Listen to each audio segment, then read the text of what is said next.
Assalamualaikum, yuhu! Balik lagi di channel aku, cerita sejarah yang singkat, informatif, dan fun. Terima kasih udah mau klik video ini. Bagi yang baru datang, jangan lupa klik tombol subscribe di pojokan bawah situ. Dia adalah pahlawan dan sekaligus ilmuwan matematika dan komputer yang sangat jenius. Biasa dikenal sebagai bapak komputer dunia modern. Salah satu orang yang terpenting dalam memecahkan kode enigma dari Nazi Jerman. Mau tahu kisahnya? Check this out! Alan Matheson Turing, atau biasa dikenal dengan Alan Turing, ini adalah asli orang London, Inggris. Dia kelahiran tanggal 23 Juni 1912. Kejeniusan si Alan Turing ini sudah terlihat waktu dia masih kecil. Guru SD-nya bahkan sudah mengetahui kalau dia ini anak yang cerdas. Dan pada usianya yang memasuki umur 13 tahun, Alan Turing ini tertarik dengan matematika dan sains. Bahkan, dia pun juga tertarik dengan penelitian-penelitian dan karya-karya milik Albert Einstein. Waktu di sekolah, dia juga adalah atlet lari. Karena kejeniusannya, dia ini masuk ke universitas ternama yang ada di Inggris, yaitu University of Cambridge. Dan dia mengambil jurusan ilmu matematika. Si Alan ini menyelesaikan studinya itu dalam waktu 3 tahun. Bahkan, hasil dari penelitiannya itu sendiri adalah probability theory. Ya, ini mungkin ya, yang gara aku susah di matematika. Lalu pada tahun 1936, dia itu membuat makalah yang berjudul Uncomputable Numbers with an Application to the Einstein's Problems. Dan isinya itu adalah tentang Turing Machine. Maka dari itu, dia adalah bapak dari komputer modern dunia ini.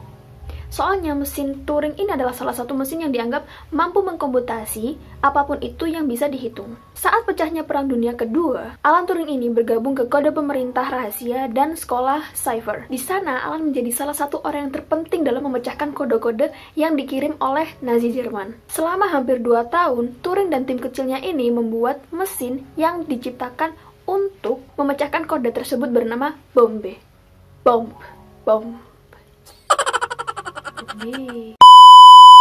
Sebelum Bombe tercipta, ada alat mesin Enigma yang juga mampu memecahkan kode-kode Jerman, tapi menggunakan tenaga manusia bernama Bomba. Dan mesin itu masih menggunakan manusia. Jadi, manusia masih bekerja untuk memecahkan kode-kode tersebut.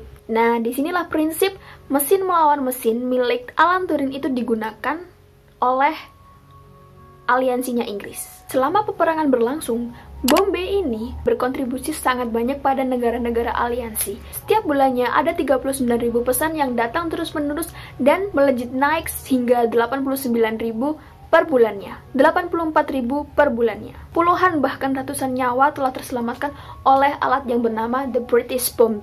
Karena enigma milik Nazi Jerman itu sudah mampu dibaca dan dipecahkan oleh Alan Turing dan kawan-kawan.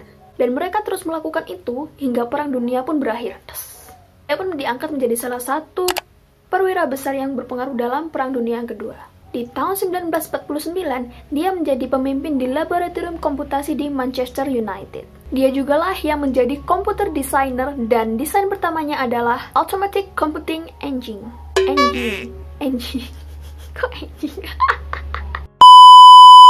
Automatic Computing Engine.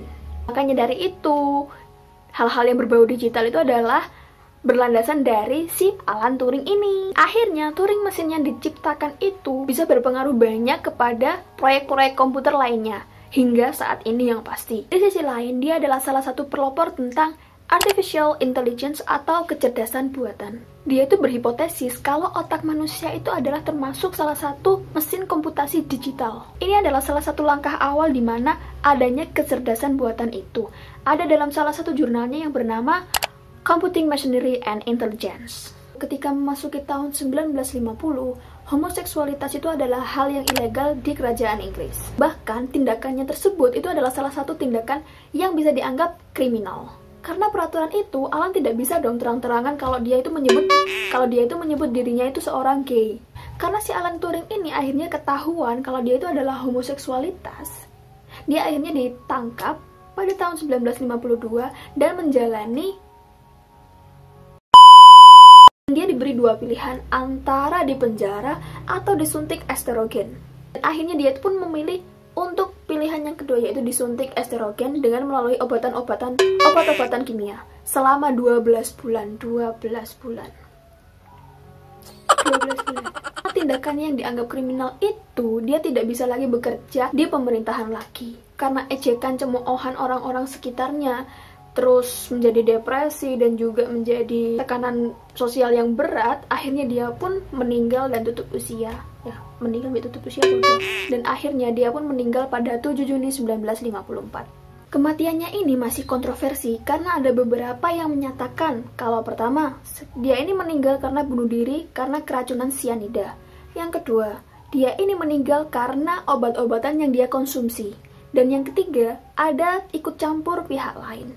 Nah, ini masih belum jelas, tapi memang saat ini yang paling kita percaya itu adalah dia bunuh diri karena keracunan sianida.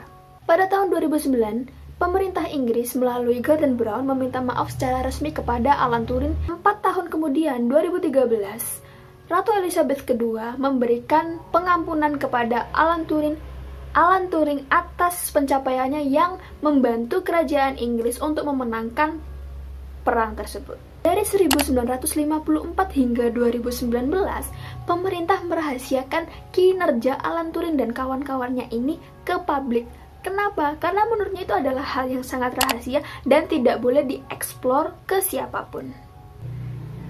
Karena perjuangannya yang sangat mengagumkan, itu dijadikan film dengan judul The Imitation Game. Ceritanya cukup menarik sih kalau memang kalian paham dengan hal-hal yang berbau matematika dan juga IT atau hal-hal semacam itu ya. Kalau aku kadang melihat hal yang kayak gitu, kadang ya keren emang perjuangannya keren. Cuman kode-kode gini, opo mosok ngerti aku. Keren banget pokoknya bapak satu ini. Kalau nggak ada dia, aku mungkin nggak bakal bisa bikin YouTube channel di sini. Makasih bapak, makasih YouTube, makasih subscriber, makasih penonton. Kalau belum subscribe, jangan lupa subscribe ya. Oke, itulah singkat cerita dari Tita Story. Terima kasih udah nonton sampai habis. Jangan lupa like, comment, dan subscribe YouTube channel ini. Cerita-cerita selanjutnya akan lebih menarik lagi. Bye-bye. Terima kasih. Wassalamualaikum warahmatullahi wabarakatuh.